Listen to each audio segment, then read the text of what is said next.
Thanks, everybody. It's so great to be here today. So I'm going to be talking about the future of passenger vehicles in California.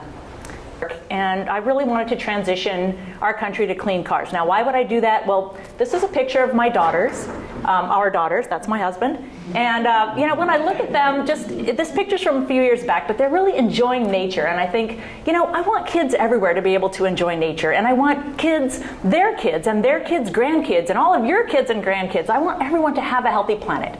So I did a lot of research trying to think, what could I do to make the biggest impact and make sure that this healthy planet happened? And this was it.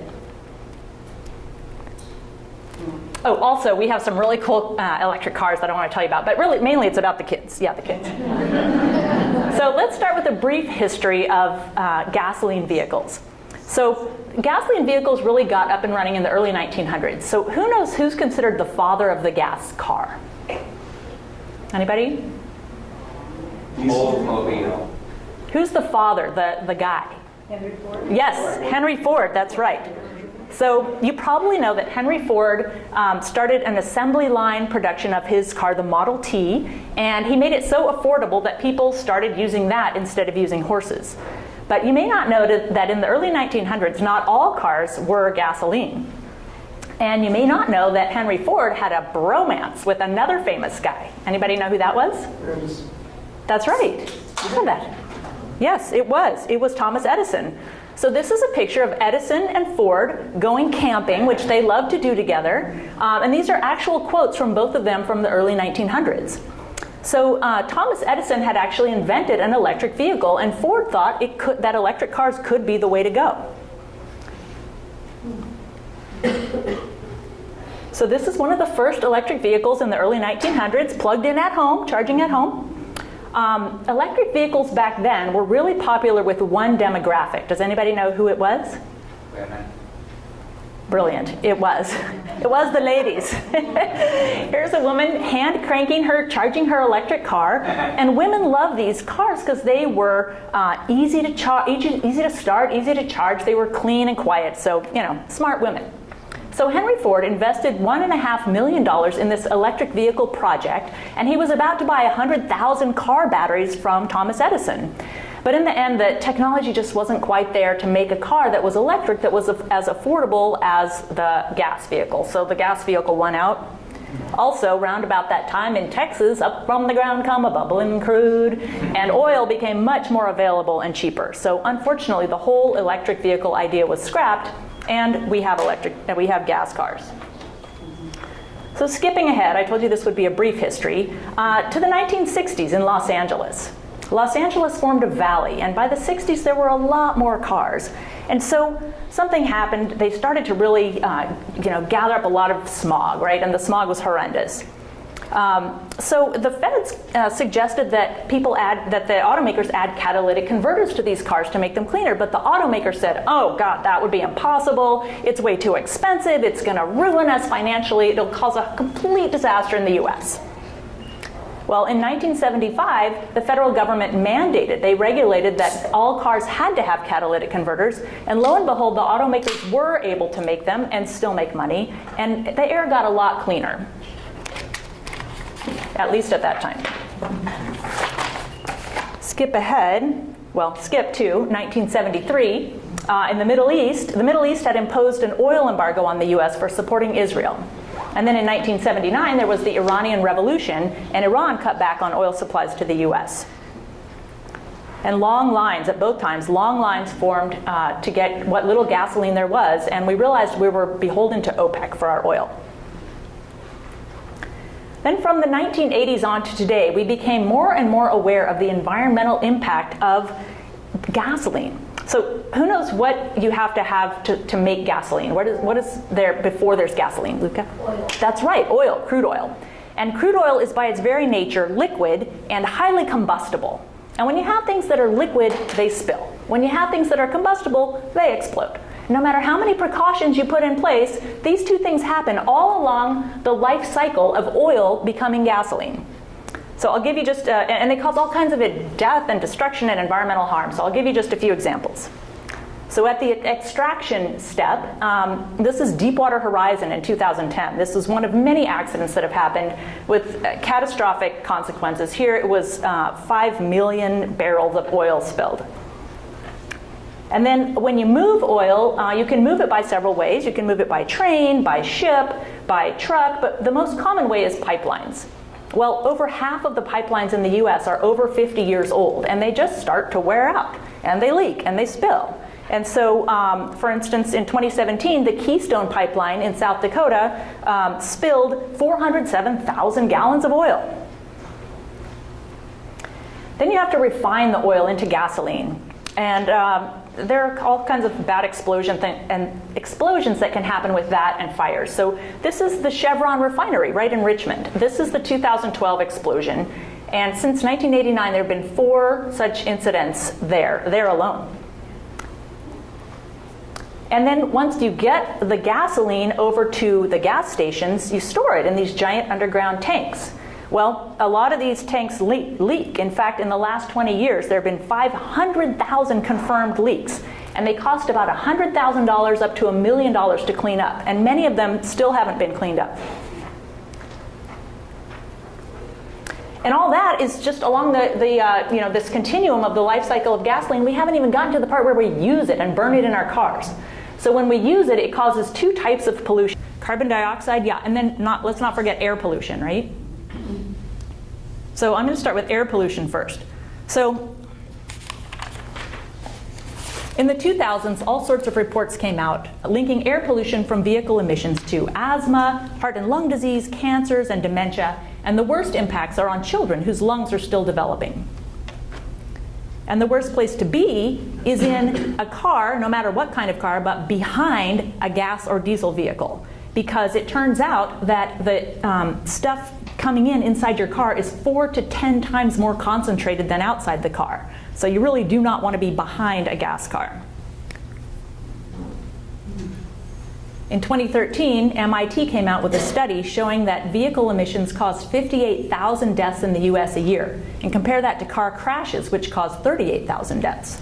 The worst levels were in California, where 21,000 deaths happened a year, most of those related to road emissions from road transportation. So, and also in the 2000s, the impacts of air pollution related to gasoline were found to be worse among low-income and communities of color who often have to live near oil refineries, busy roads, and heavy freight corridors. And it turns out those who can't afford to live near their work are also experiencing this worse because they're having to spend more time in traffic. And this problem keeps getting worse. This is literally an article from just a very short time ago. So with the housing shortage, freeways in places like LA, there's really nowhere to build but near the freeways. So we talked about air pollution, and then Luca rightly pointed out that carbon dioxide is the other kind of pollution that comes from vehicle emissions.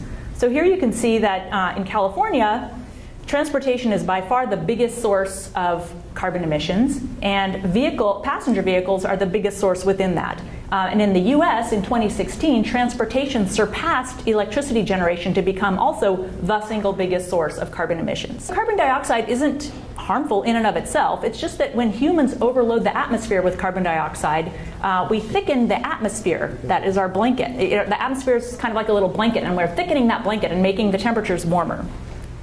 And as temperatures rise, it's leading to all sorts of problems, especially when the temperatures rise in the oceans. We're getting extreme weather events.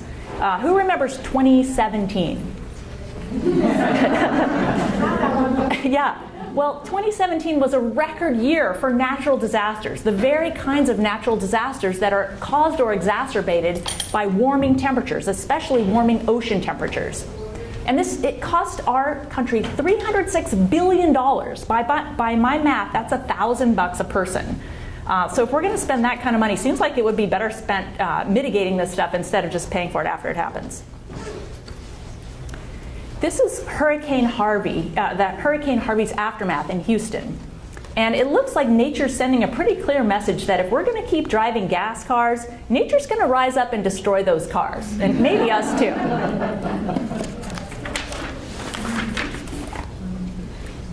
All right, so to recap, gas vehicles, yeah, they were great at first, but then we started to see all the problems, and they're a pretty bad problem. They're pretty bad right now.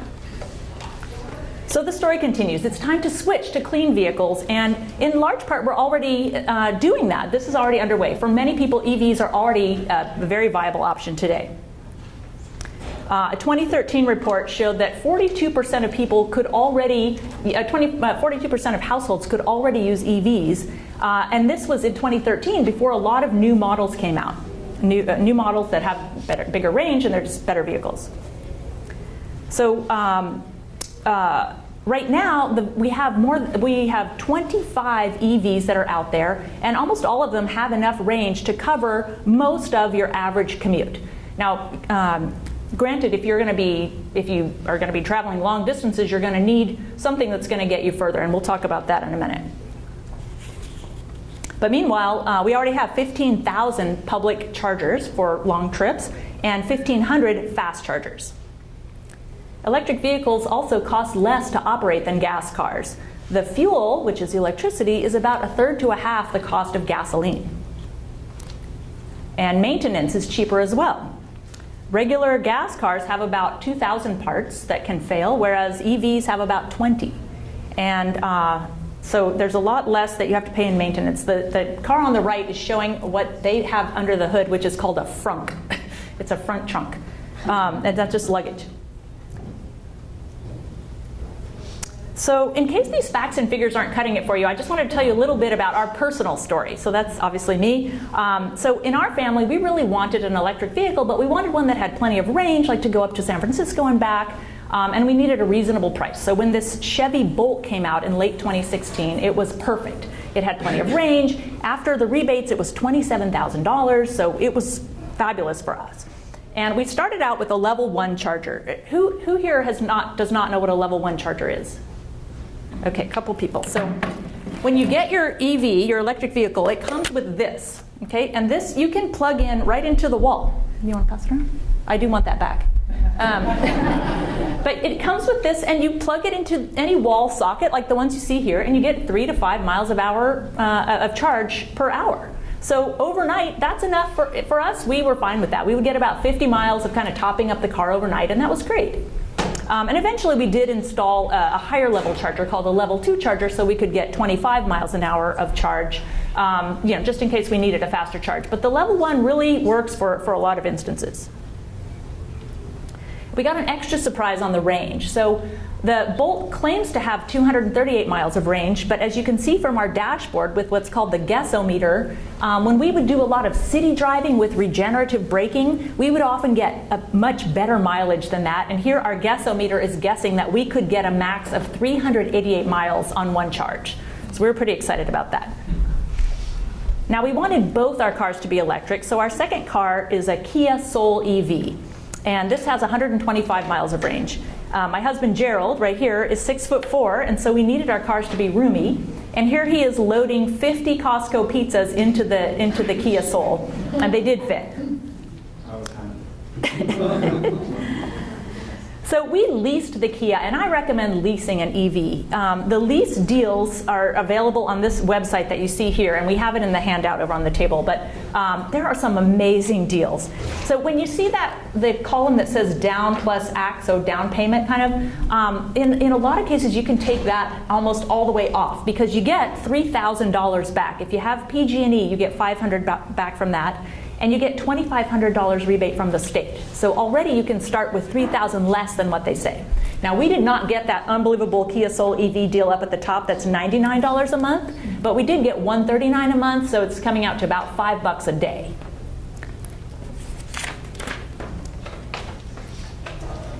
Oops. So another affordable option we considered was buying a used EV. And of course, the more people who buy new EVs now, the more used EVs there are going to be in the future. So we looked at this site called Car Gurus. I did a search, and here's some of the results. And I'll tell you that the first 10 listings for used Nissan Leafs in my area were all under $7,000. And I even found a couple of Teslas that were listed for under $40,000.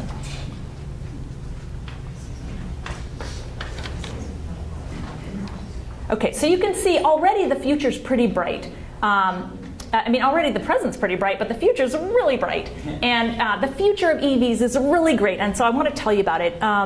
They're already announcing a bunch of new models of EVs, and they're having longer ranges, and there's a lot more selection. So there's supposed to be like 100 EVs coming in the next 5 years, and a lot of them are even America's most popular models of cars, which are SUVs and trucks. So I'll give you just a little preview. All right, so this is the VW microbus coming out in a few years with 270 miles of range. This is the Hyundai Kona that'll have nearly 300 miles of range. That's an SUV.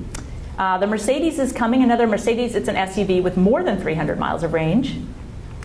This is going to be VW's longest range car with more than 400 miles of range.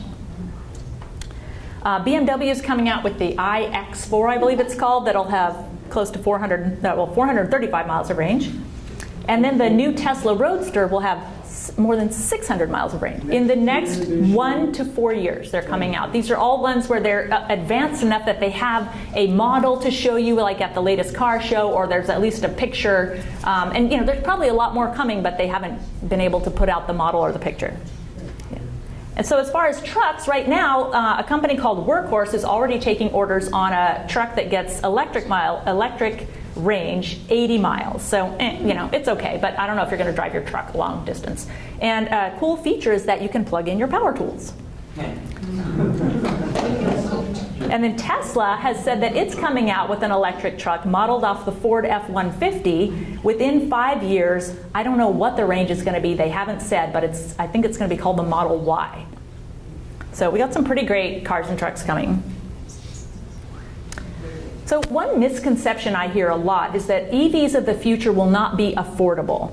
And that's just not right. So already we heard about how the fuel is cheaper and the maintenance is cheaper. Well, the big part of the upfront cost is the battery price.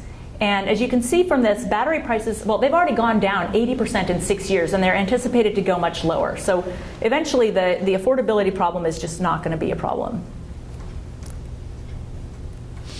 Now, some people think that EVs can never be possible because it takes too long to fuel them. Again, that's today. So looking into the future, we got a lot of great stuff coming. Here you can see Toshiba's planning a battery that's going to really charge quickly. Like I said, already there's 1,500 super fast chargers in the US, and Governor Brown has called for 10,000 by 2025. And just this morning, I almost fell off my chair, that the federal Department of Energy just announced $19 million towards advanced battery research for extreme fast charging, which means gas station style. So you pull in, you're out of there in 10 minutes. Yeah, pretty exciting stuff. All right, some people are concerned about buying EVs because of the batteries. They say, oh, they won't last. Well, they're warranted in almost every car for 100,000 miles, but we're seeing evidence that the batteries actually last a lot longer than that. So that's not a concern either. And when you do replace the battery, it's like you have a new car. So another concern is about fueling. So really fueling, I think electric vehicles have the big advantage here. When you think about it, gas cars can only fuel at one place. It's a gas station. But EVs can fuel anywhere there's electricity, or where there's not even electricity, but there's the sun and solar panels. So when you think about it, EVs can fuel just about anywhere. So because of that, we're seeing some really neat, cool fueling options coming up. Literally on April 12th in Sweden, they opened the first 2 kilometers of electrified road that will charge your car while you drive on it. And in London, they're taking advantage of the fact that lampposts already have electricity, and they're offering charging on hundreds of lampposts that they're going to be piloting this year. And right in Lancaster, California, they've been piloting lamppost charging since last June. Shell Oil is realizing that EVs may be the way of the future, so they're starting to install fast chargers at their gas stations. And then solar carports are a pretty cool option. So they don't require any trenching. You don't have to dig down to get put all the grid infrastructure. You don't have to connect to the grid. And sometimes these are portable pretty easily. So they offer some pretty cool options. So another big benefit of electric cars is their ability to stabilize the grid. So This is a picture of one day, a full day, on the California grid and the demand for electric power plants. Okay, and this is called a certain curve. Anybody know what this is called? The duck curve. That's right. Very good. I like how all of you quacked and none of you said duck curve. Anyway, you can maybe guess why it's called the duck curve. So you can see kind of starting, I don't know if you guys can see this, but starting at 9 a.m., the demand goes way down. And the reason for that is that that's when the sun comes out and we're getting a lot of solar power on our grid. So the power plants don't have to produce as much. And you can see from this chart that each year that duck's belly is getting lower. In fact, it's already getting so low that we are having to try to sell our extra solar power to other states or curtail it, which means dumping it. And that's a real bummer. And then you see around 6 o'clock when the sun starts to go down, that's just when everybody's getting home from work and they're ramping up all their power, they're turning on their power, they're preparing dinner, they're turning on all their devices, they're washing their clothes. And so the power plants have to try to ramp up this really steep ramp. So they have to turn on these special peaker power plants, and it's really energy intensive and dirty and horrible. So with EVs, what you can do is you can charge your car when the sun's out. So we can try to flatten out that curve by using more electricity when the sun is out, and when the pricing's right, electricity is cheaper then. And then that helps the ramp from having to be so steep. There is a thing coming in the future called vehicle to grid, where your vehicle not only can charge or take energy, but it can discharge. It can share its energy. So when you think about it, these cars are like giant moving batteries, right? They all have a humongous battery and they're providing battery storage. So this lets you even charge when the sun is out and we're getting too much energy on the grid, and then discharge during that steep ramp when people need energy.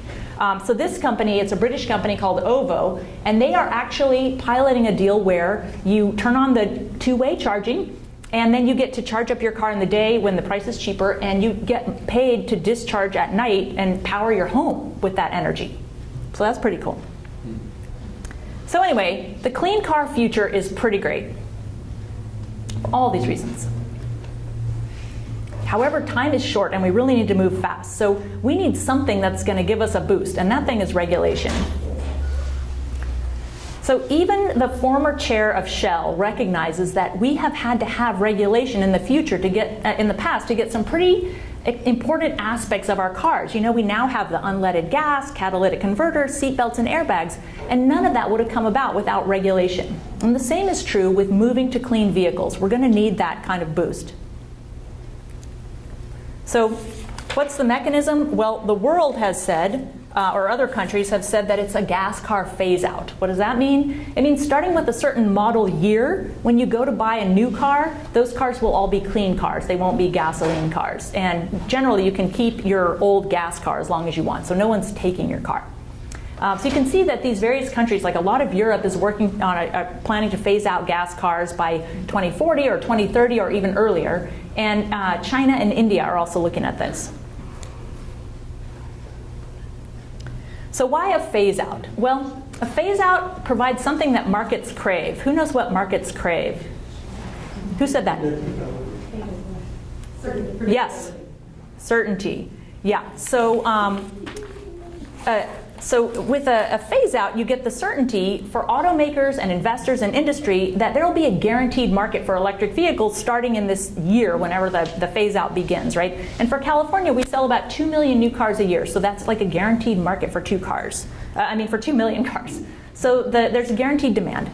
It also spurs governments and utilities to pilot and kind of plan the path to financing all the EV infrastructure, right? The charging for people who need it at home, but also who need it on the road, who like the gasoline model and then other models of electricity, or getting electricity into your car. It also cuts financing for new pipelines and oil drilling, especially on our beautiful California coasts. And it also assures that there's going to be this fuel switch. It's really just going to be a switch of fuels. It's not like you guys are going to notice a big difference. You're just going to have a different fuel. And we'll get all these health and climate benefits without a lot of impact on our lifestyles. Okay, so you guys were so good with that one. Let's try another one. Okay, so nature abhors gasoline vehicles. Have you guys not been paying any attention? All right, so this has to happen, and California needs to lead the way. Why California? We have the most cars of any state in the union. We have 12% of all the cars in the country. We also have the worst air. For 17 out of 18 years, the American Lung Association has rated California the absolute worst air quality. That's where it's coming. Okay, so the Lung Association, this is from the State of the Air 2018, so it's very recent. It gives an F on smog to all these counties, and I'm just going to say that this includes Santa Clara County. But it does hopefully answer your question that, yeah, the South's pretty bad. And our electricity that we would be using to fuel the cars instead is clean and getting a lot cleaner. So across California, we have about 30% of our electricity is from renewable sources like sun and wind. And then we also have these cool things that probably a lot of you are familiar with called community choice aggregations or aggregators or CCAs. And you can see by this map that a lot of counties are starting to have CCAs, including Santa Clara and San Mateo. And so when you have CCAs, typically they will aggregate all the accounts and buy renewable energy. So you get 50 to 100% renewable energy when you've got a CCA. So these are kind of jump-starting this super clean electricity. California is also a great place for clean cars to boost our economy and our jobs. So it would be moving billions of dollars that we currently spend on oil from out of state, bringing it into the state with jobs in creating electricity. And then also there's just like this map shows 300 businesses that are already involved with the clean cars, that they've been created because of clean cars, and that number is certain to grow. I mean, California is just booming for this sort of stuff.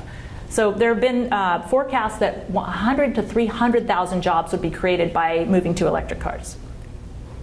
And we have a big impact. So at least as of today, California is the only state authorized under the Federal Clean Air Act to enact stricter emissions rules for our vehicles than the feds.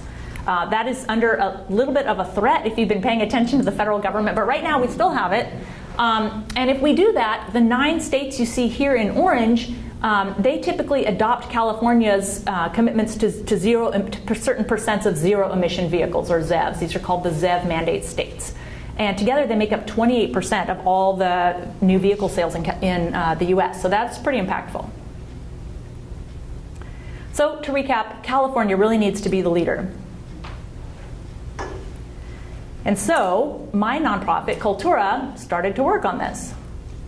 So back in last August, I placed this article in the San Francisco Chronicle urging a phase out of gas cars that should start in 2030. Then 5 months later, Assemblyman Phil Ting of San Francisco introduced a bill that would phase out gas cars. It was for 2040. We wanted 2030, but we figured, okay, at least he did this, that's great. And 2040, that's probably more easy to kind of push forward, and we can always back the date up later. So we quickly, this coalition was formed called Yes Clean Cars that has the organizations that you see here. Pretty great folks like the Sierra Club got on board, and Coltura created the Yes Clean Cars logo and the website and the Facebook page, and we now lead this coalition. So the bill was referred to the State Assembly Transportation Committee.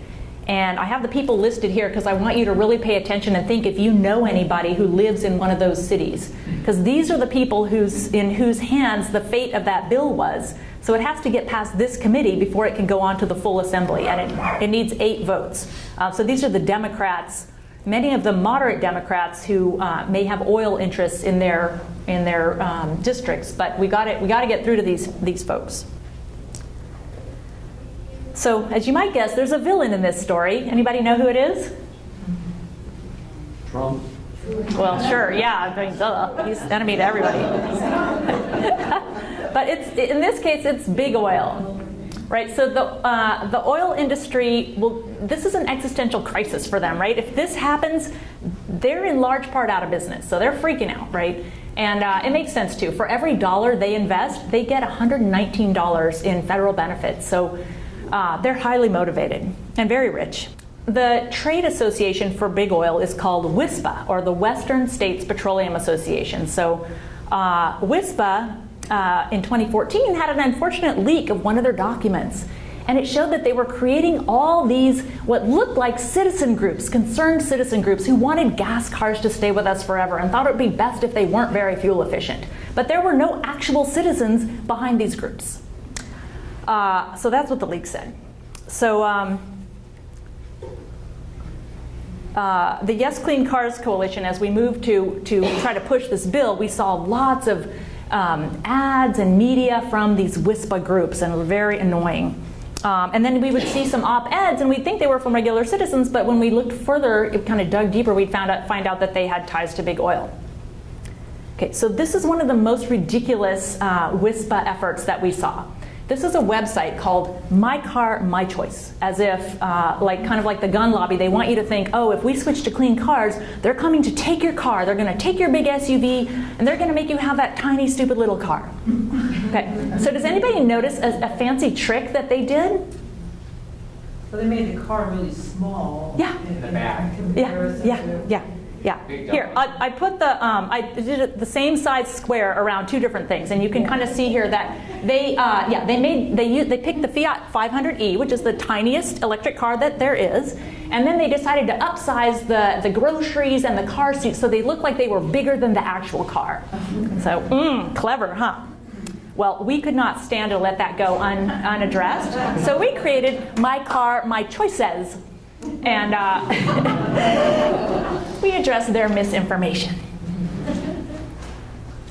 So in the end, WISPA turned out to be too strong for our tiny, quickly pulled together coalition. Because remember, we only had about 2 months from the time the bill was introduced until this vote was going to happen. And so the bill was pulled. It did not move forward, largely due to WISPA's influence. However, we do know that the bill is going to be reintroduced in 2019. And so we are building our coalition bigger and stronger than ever. So I just want you to notice this is our vision for the new coalition. And it hasn't not just environmental organizations, but also health organizations, student organizations. Labor is going to be really important. So we're really working to build that over this next year until the next bill comes out.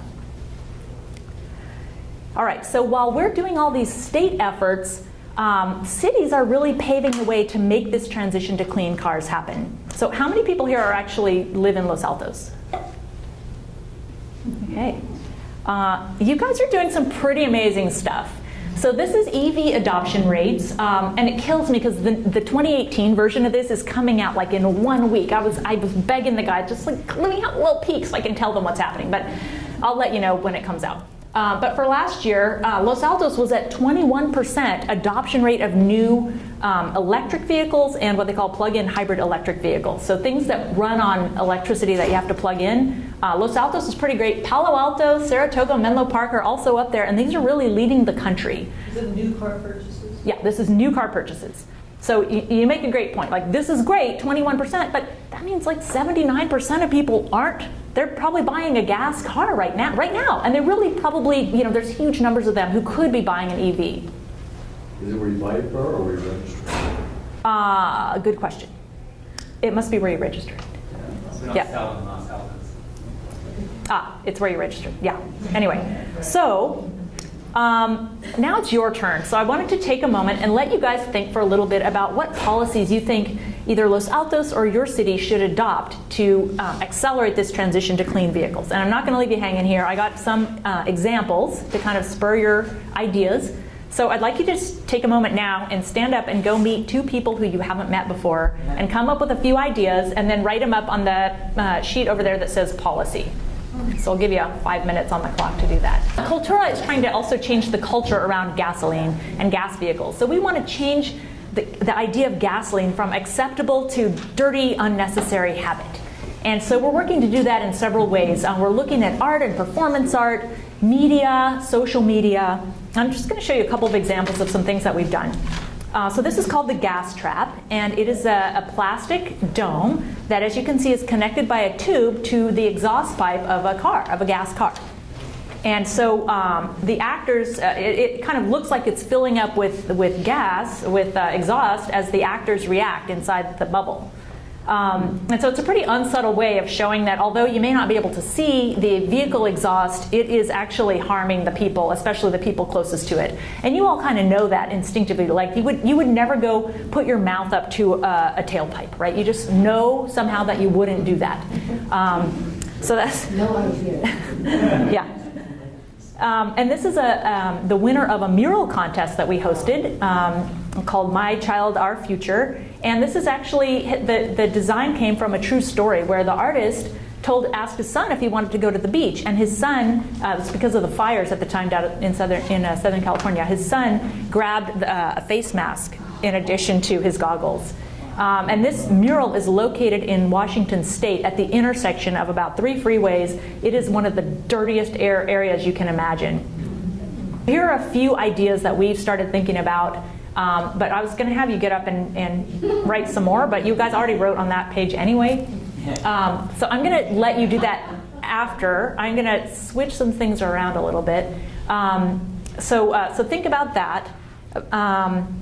And then you have a little index card on your chair, and hopefully you have access to something to write with. But I wanted you guys to make this real for you. Like, we had fun talking about it, but to make it real, I'd love for you to commit to about, maybe up to 3 things that you're actually going to do after this. And it'll be really fulfilling because it's super easy to make an impact on this transition. And so if you just do maybe 1 or 2 or 3 things and write down not only the things that you think you can do, but also the date by which you're going to do them, and make the date be sometime in May. And then go home and actually take the card with you and do these things, and we right here are going to make a difference. Okay, so just take about 5 minutes to do that. As part of Culture, we have come up with a song that is about gasoline. And we're very fortunate to have the inaugural performance of this song. It has never been performed before. And so we have guitarist Kevin Kraft, who often plays at Luttigan's in Menlo Park. And we have Fred Coleman, who is a former opera singer. And we're going to have the words showing on the screen so you guys can sing along.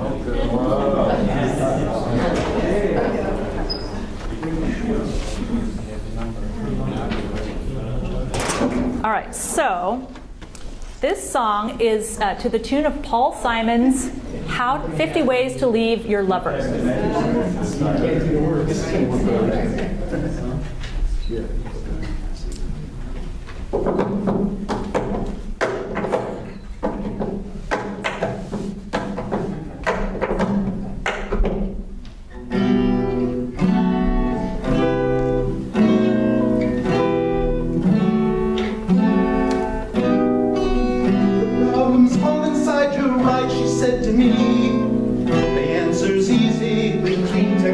I'd like to help you to be free of gasoline. There must be 50 ways to leave your guzzler. She said it's really not my habit to intrude, but your car is just emitting too much smog and CO2. The issue is your fuel, and you gotta cut the crew. There must be 50 ways to leave your guzzler.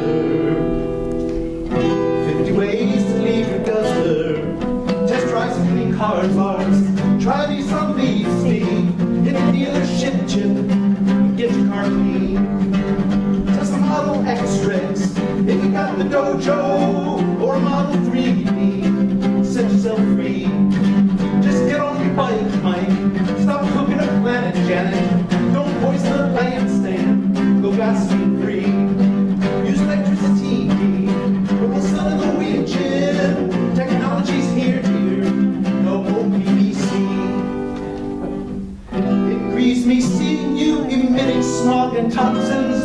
Wish there was something I could do, sure to pop you on the noggin to make you understand how that gasoline is bad. There must be 50 ways. She said, why don't you ditch that fossil fuel-based jive? I believe when you try electric, we begin to see the light, and then we test drove, and I realized she probably was right. There must be 50 ways to leave your guzzler. 50 ways to leave your guzzler. Check out an e-golf frog. Try Chevrolet Volvo. Get a Jeep lease Reese. It's practically free. Or switch to the bus Gus. Don't need to discuss much. Say no to gasoline.